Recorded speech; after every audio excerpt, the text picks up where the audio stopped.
Welcome back. Welcome back to the second podcast on the AFC with DJ Anesh, the rapstar, wannabe. The financial sector is the place to be. It came crashing down. It's no hyperbole. Excessive financial deregulation and governmental liberalisation, weak regulation and supervision, plunging Southeast Asia into a recession. Decisions and the divisions, the collisions and the rescissions, the acquisitions and statisticians, the politicians and their positions, the short-term loans who chills through the bones, capital flight in the pale moonlight, moral hazards, how absurd, monetary policy, I really need to pee, this gonna be fun, I guarantee. Peace.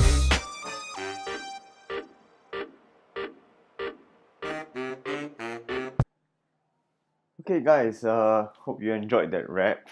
Took me all of 48,000 days to think about that, but yep, hope you enjoyed it. Now let's go into the content itself. I'm looking at the AFC, the causes of the AFC again. The last time during lecture, we talked about the mismanagement in the external sector. And specifically, we're looking at export growth models and production structures and how they were diminishing over time in terms of their returns. They were languishing in terms of complacency and inefficiencies across time. So we will, once again, the same principle I think applies, that when we look at these sectors and when we look at all these production structures and so on and so forth, once upon a time, all these things, when they were implemented, they were meant to serve some common good and to serve some common purpose. And for a very long period of time, actually it did bring a lot of development and a lot of prosperity to the 5 Southeast Asian nations that we are considering in this topic. So the export growth models, once upon a time, they were meant to spur economic development.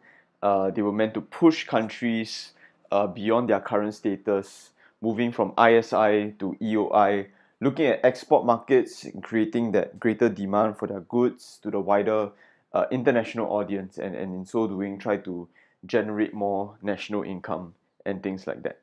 So actually now that concerns the external sector, because there's something to do with the nation's interaction with the external markets, and it has to do with their own goods and services that they provide for. So again, going back to last lecture, one of the big things that we were talking about in terms of economic indicators was the current account deficit. So while it may have started out as something good and beneficial for Southeast Asia, across time, because of various reasons, the returns weren't as great as it was before, and then things started to diminish in their returns. So the current account deficit increasingly was getting larger and larger. This is a situation when the country's exports are not as profitable or not as great as it was before, and at the same time the country is still importing a lot of things. So there is an imbalance in the imports and the exports, where there is the equal or even more imports but fewer exports. So the receipts wise, the country will be running a deficit. They will be incurring a lot of costs, but they're not getting the income that they need in return to cover the costs and to even surpass all these costs into profits and revenue and things like that. So when investors look at such a situation, especially when they see that the current account deficit, the trends are continuing and they are deteriorating across time, then this is something that's going to spook, and there's something that's going to alarm them, and then they will start to move their capital and move their investments out of the country, because they foresee that this situation will continue and they will not get back the rate of investment that they put into the country. So this, once again, is speculative, and it is something that, again, it doesn't need to really be the truth. As long as investors have a feeling that this is going to happen, then they are going to take action in accordance with that speculation, in accordance with that perception. Now, so all these general trends and all these general rules of economic theory and all that, it will apply to this next factor that I'm going to talk about as well. This next factor also concerns something to do with the external sector, and it has something to do with the external sector mismanagement as well.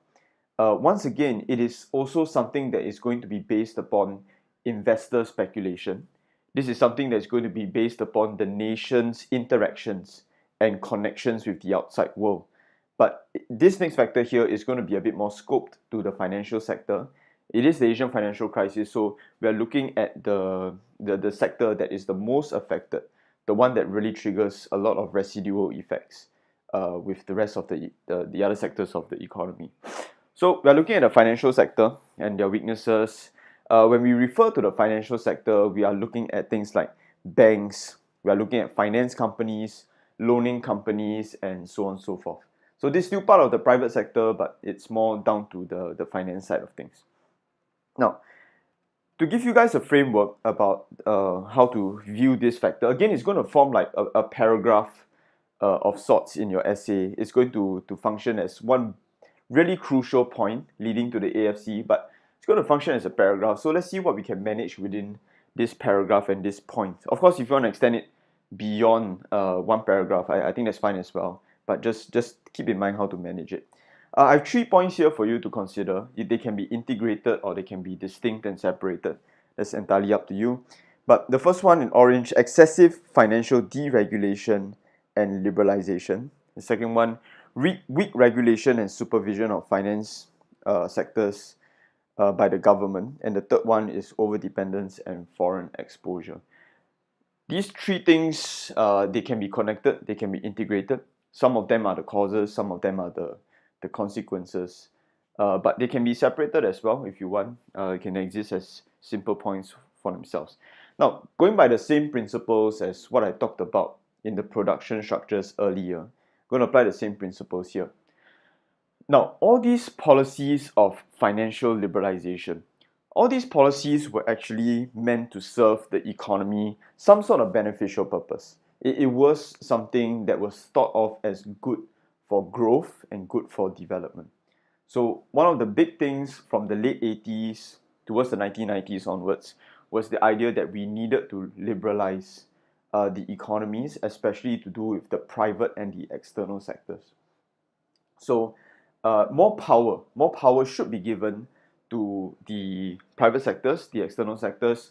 Government regulation should lax a bit, and they should let these private and external sectors control the market forces and run things by themselves. So the idea here was that there was a strong correlation between liberalism or the liberalization of the economy and growing profits and growing revenue streams and all that kind of stuff. With the finance sector, this was applied to as well. The idea here is that the key thing about the finance sector and how it helps the economy is that it provides capital. So again, we are looking at banks, finance companies, loaning companies, so on and so forth. These institutions are really crucial to economic growth because they provide the capital, they provide the credit line that is needed for all our investors, entrepreneurs, companies, so on and so forth, who needs the money to embark on their projects.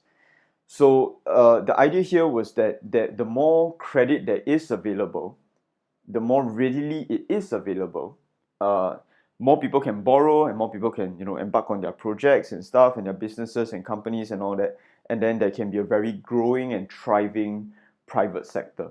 So the economy in a liberal concept, liberal economic theory, is going to be driven by the private sector. The government would still play a part, but it will play more of a supervisory kind of role, and they would try to guide the private sector in leading the economy. So this all sounds really good, and to some degree, it was good for Southeast Asia for almost 2 decades. Oh yeah, so I'm sniffing and shit, and many of y'all have teased me for this. You will hear a lot of sniffing, and you will hear a lot of and things like that. So get ready for that. So going back to this, so the government was going to play a supervisory role. The private sector was going to take the lead, and all this is well and good. And according to theory, is good. In practice, it did show results as well. In reality, the 5 countries that we are looking at, they were termed economic miracles. So in large part, the finance sector did help in this. So to some degree, that's good. And you can use this kind of content for your economic development essays. But for the AFC essays, one of the things we want to consider is that while this might be true on the surface, are there things that are on the underlayer that are going south?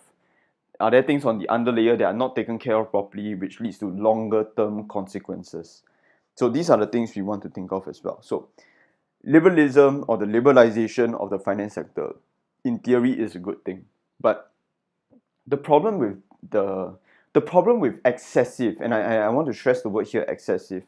The problem with excessive liberalization is that you give too much power to the agenda of the private sector.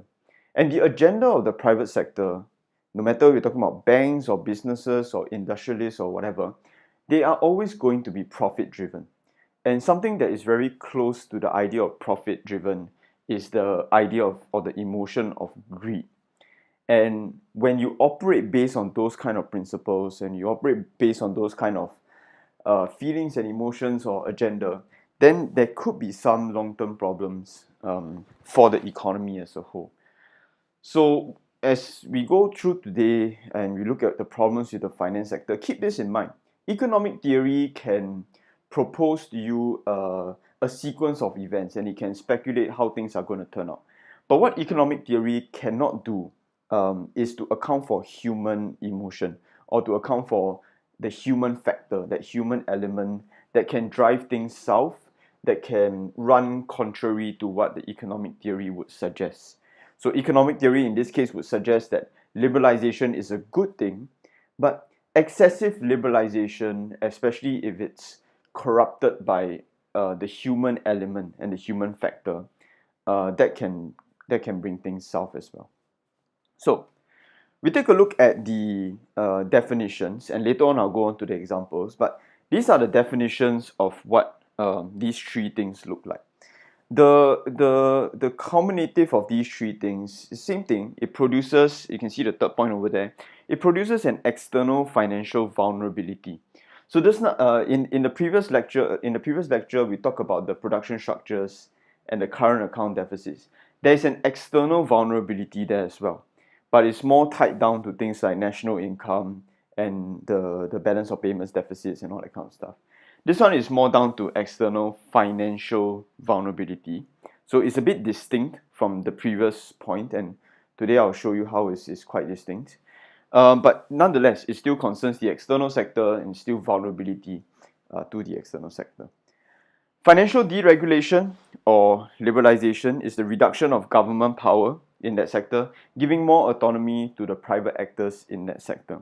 Weak government supervision, there's significant autonomy given to the private actors in the sector. Government might have a role to play, but again, the driving force seems to come down more to these finance companies and these banks rather than the government itself. And the last thing, foreign exposure.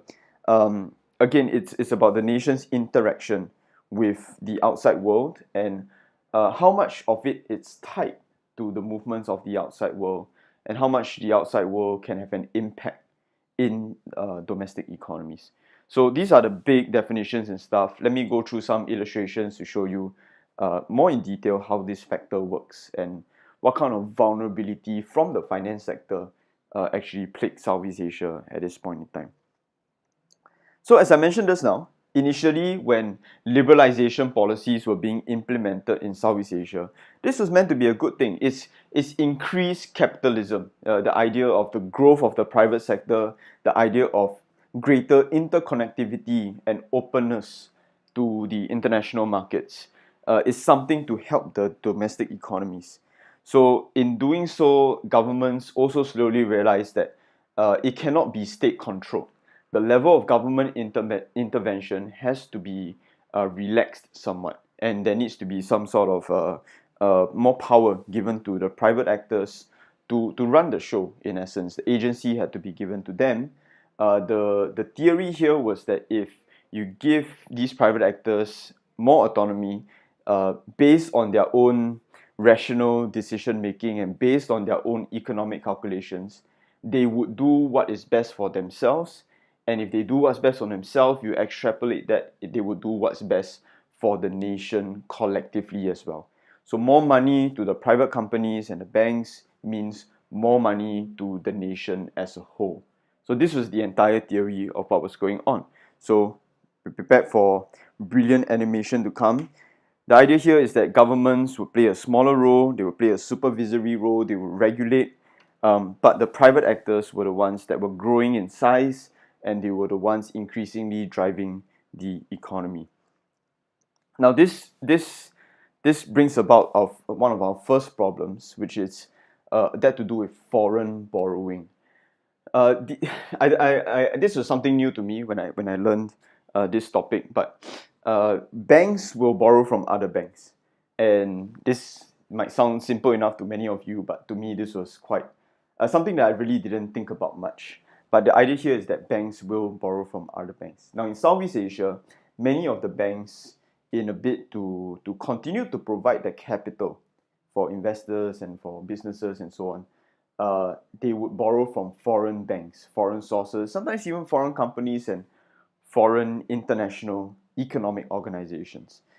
Again, there's no problem with borrowing, but when you borrow at an unsustainable rate, when you borrow and you cannot return the money, I think that's where the problem comes in. Because right now, you are borrowing, but you do not have the necessary projects or investments that can quickly return you this sum of money that you borrowed plus the interest in order to return to the people that you borrowed from. So later on you'll see this leads on to some problems with the defaulting of loans and the inability to repay back these loans, and a lot of defaulting on payments and things like that. So they'll borrow, uncontrolled foreign borrowing, it comes in. Now, the problem with many of this foreign borrowing, and I don't know if this extends to domestic, but the one that I'm going to focus here is foreign borrowing. It's when local banks or local companies, they borrow from foreign sources. They come in terms of short-term loans. So short-term loans, in this case, it will refer to loans that need to be repaid within 3 months, with interest, if I'm not wrong. And there are some exceptions where at the 3-month period, if you can show that you just need a bit more time, but you will be able to repay, maybe it can be extended. But for the most part, these short-term loans are on a 3-month repayment basis, and whatever that you put your money into when you borrowed this sum of money, you better make sure that the money could be taken back within 3 months so you could repay these foreign sources. So what you can see here now, I haven't even got into the problems yet, but what you can see here now is that there is a dependency relationship. Now this is our first point of vulnerability, where local banks and local companies, they are now tied up with some foreign actor. It could be a bank, it could be a loaning company, whatever it is. It could even be a government actually. But it's locked up in this dependency relationship. And there is the vulnerability here because a lot of what's going to happen next when you can't repay back the loans, a lot of it is going to come down to what the external actor decides to do when you cannot repay the loans. So there can be more consequences that arise from this. Later on we'll see. But for now, you can see the first point of vulnerability is that Southeast Asia is now sort of entrapped within a dependency relationship that is driven by the private sector. The private sector is the one that borrows the money, that establishes these kinds of relationships, and it locks the entire nation into this vulnerability. So that's why we call it an external vulnerability, because a lot of what's going to happen next and the consequences is going to be dependent upon these external actors and what they choose to do from here on out.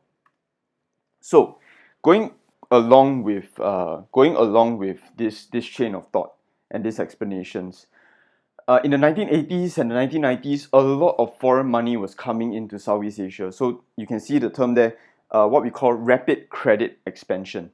Governments were very happy to let this happen, and in fact they relaxed on regulations because foreign money like FDIs and all that kind of stuff coming into Southeast Asia was actually a good thing. It was fueling a lot of the industrial boom. It was fueling a lot of the advancements in technology and so on and so forth. So this was a good thing, and they really encouraged this. Many local companies and businesses, they started to loan money from foreign sources in increasing amounts. And these, you can see here, these loans that they had were the ones that I really want to focus on. They were either going into commercial developments or they were going into industrial developments. So these are the two main sectors that I really want to highlight in terms of our AFC study. Now, so you can see the money is going into either commercial developments or industrial developments. Commercial developments are things like your residential units, shopping malls, and things like that. And then the industrial developments are going to be things like your factories and your production houses and so on and so forth. Again, this is all well and good, and again, it's going to help the economy and things like that. But the problem comes in when you reach a saturation point. Now, what is a saturation point? Is when these sectors that you're trying to develop, when you're trying to pump money into, they reach a point where there is no longer a demand for those things. So how does that look like? For instance, in the residential sector, if you are going to, it could look like a situation where you build an entire condo development and you make it really, really nice and a lot of money is spent into it and stuff like that, but no one stays there. So there is no uptake rate, and what you have is an empty shell. You have a really, really nice facade of a condominium. There's a swimming pool, there's playgrounds and whatnot, but there's really no one living there at all. Now, if no one's living there, then the developer who built this condo in the first place does not get his money back. And then what happens? How is he going to repay back his loans to the people that he borrowed money from? Now, the same thing can be seen in the industrial sectors as well, where you can build more industrial zones, you can build more factories and so on and so forth.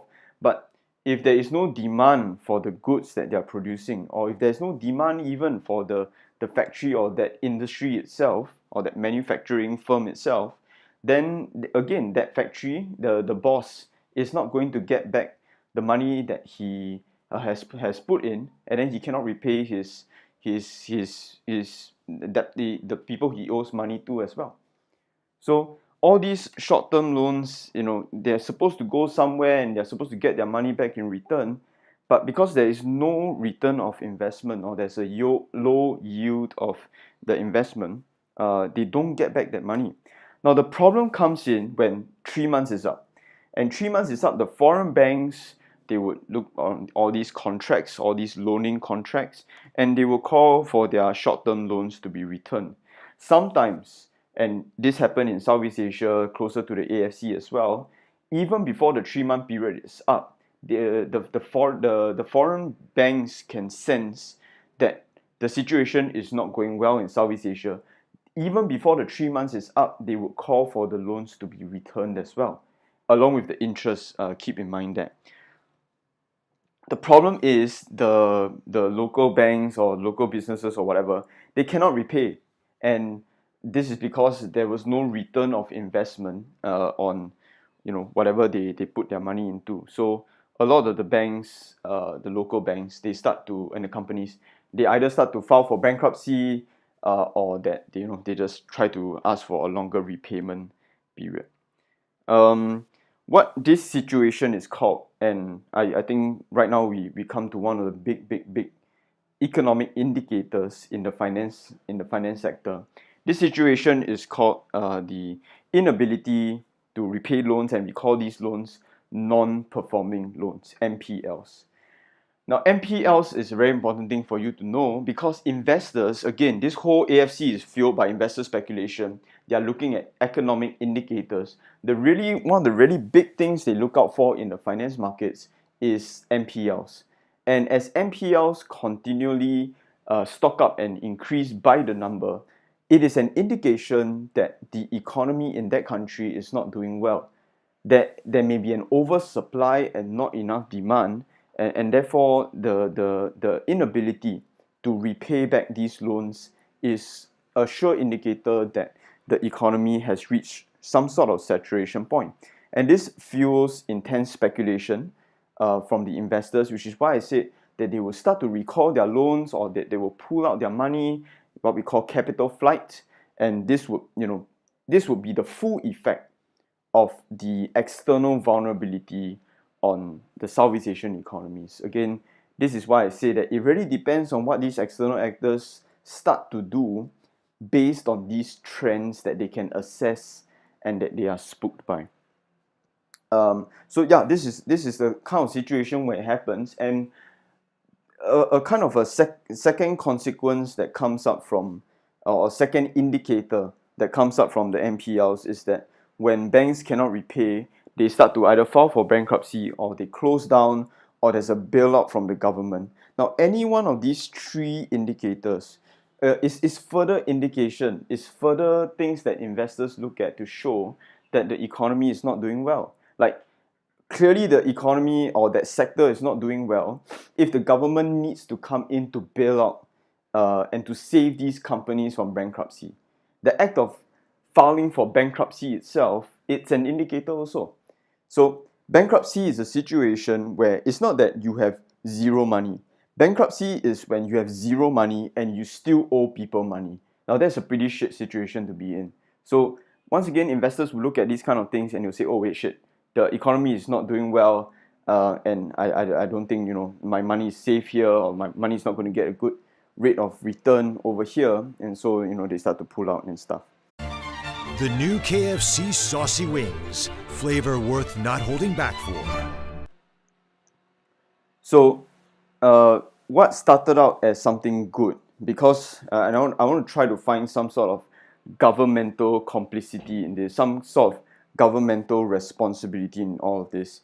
What started out as something good, the whole liberalisation process, because the government was also very, for lack of a better word, quite blinded by the whole prosperity that was brought about by liberalisation, the whole economic boom and all that. So their lack of political will and their lack of regulation, their lack of supervision, and keep in mind, all this was intentional. They wanted to deregulate. They wanted a laxation of their supervision. So all these things generated long-term consequences. When you give the private sector too much autonomy, and when you trust them to do something beyond themselves, beyond their own self-serving profits and things like that, it probably is not going to happen, because everyone, human nature, private actors, they will be looking out for themselves first and foremost. They won't be thinking of the nation as a whole.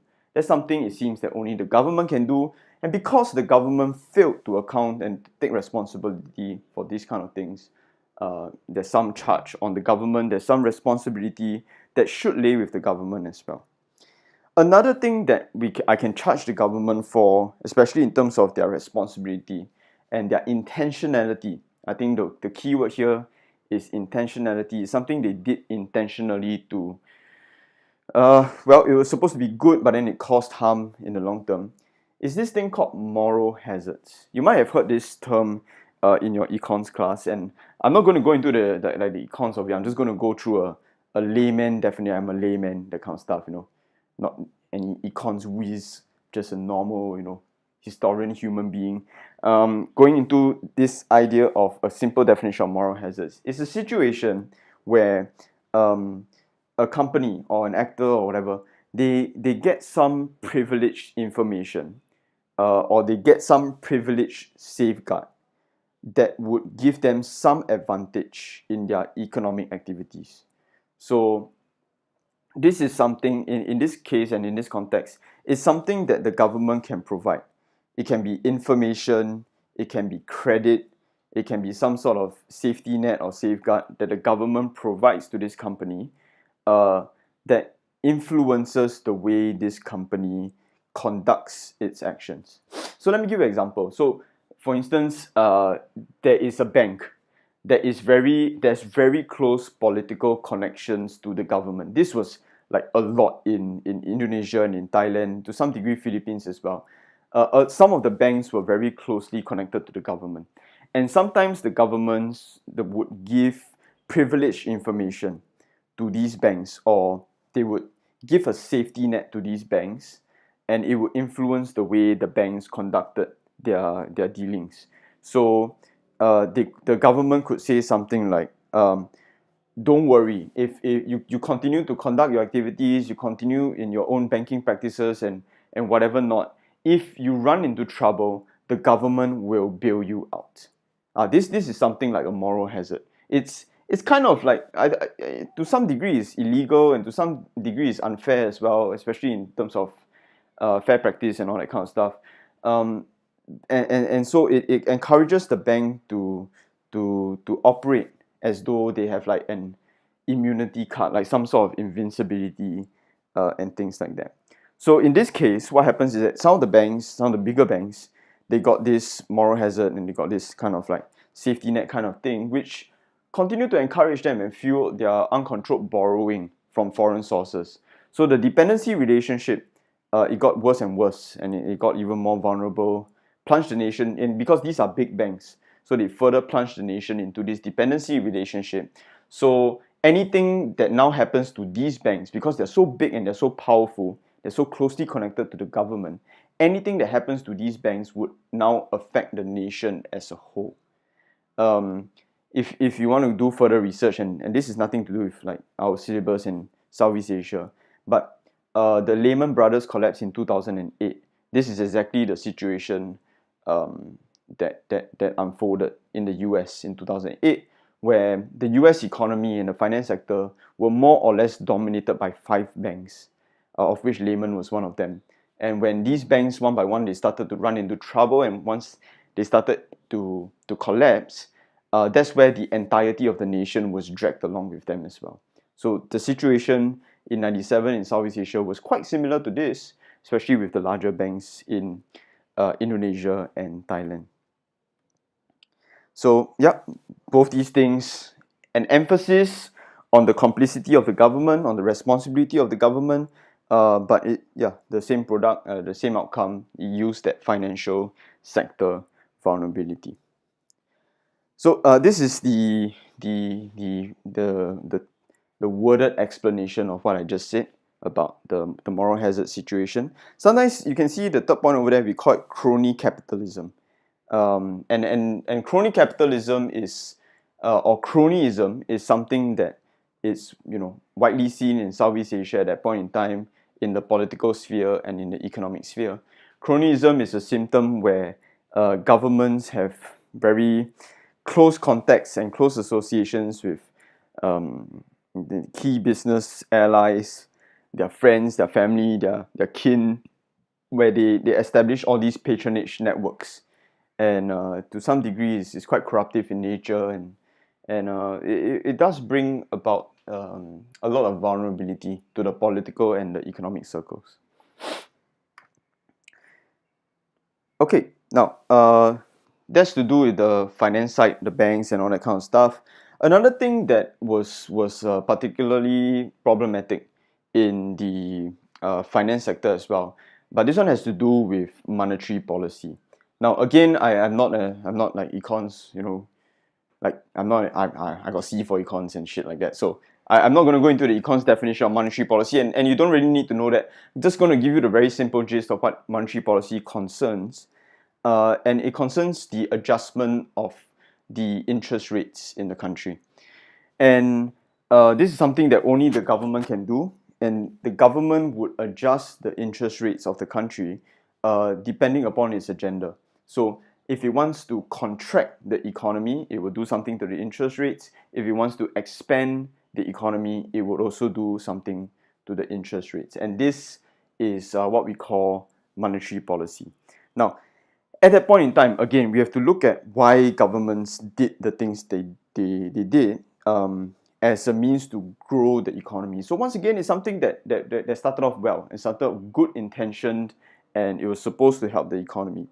In the 80s or maybe late 70s on all the way to the 90s, the idea was to raise interest rates, domestic interest rates, and the idea here was to attract, by raising the interest rates of the country, the idea was to attract foreign direct investments into the country, because by putting their money in these domestic countries in Southeast Asia, they will get a higher rate of return on their investment because of the high interest rates. And this was something that worked to some degree because it was attractive. It was attractive for many foreign companies to come in here, many foreign investors come in here because the rate of investment of their return was quite attractive to them. But the problem with this policy is that these high interest rates, it would also apply to borrowing. So specifically to local companies or local investors, if they wanted to borrow from domestic banks and whatnot, these high interest rates would also be susceptible to them. It will also be applied to them, and they would also have to borrow under such high interest rates. Now, when you borrow under such high interest rates, then there's going to be a problem, because when you return the money, it will times this high interest rates. So you have to return, in a sense, a bit more. It's costlier to borrow from these domestic banks. So what did these domestic companies do? They looked for foreign sources of borrowing. Now, foreign sources of borrowing could be cheaper, their interest rates could be lower, and so on and so forth. So they will look outside the country to borrow the capital that they needed. But once again, now we understand the relationship of dependency. So if they borrow from outside and stuff like that, once again, it will be further compounding on this relationship of dependency. It's going to look even more. The situation is going to be even more vulnerable and difficult for them. And so the vulnerability would just compound, and it will get even larger, and so on and so forth. But this point it can be a separate point, can be a whole paragraph by itself as well, but it's something to do with monetary policy and the high interest rates that were seen in the 80s and the 90s. The last thing I want to talk about is the exchange rate system. Some of the countries I mentioned before, they were pegged to the USD. So a country like Thailand, for instance, the Thai baht was pegged to the USD. Again, let's try to understand why they did so. It was done for a good purpose.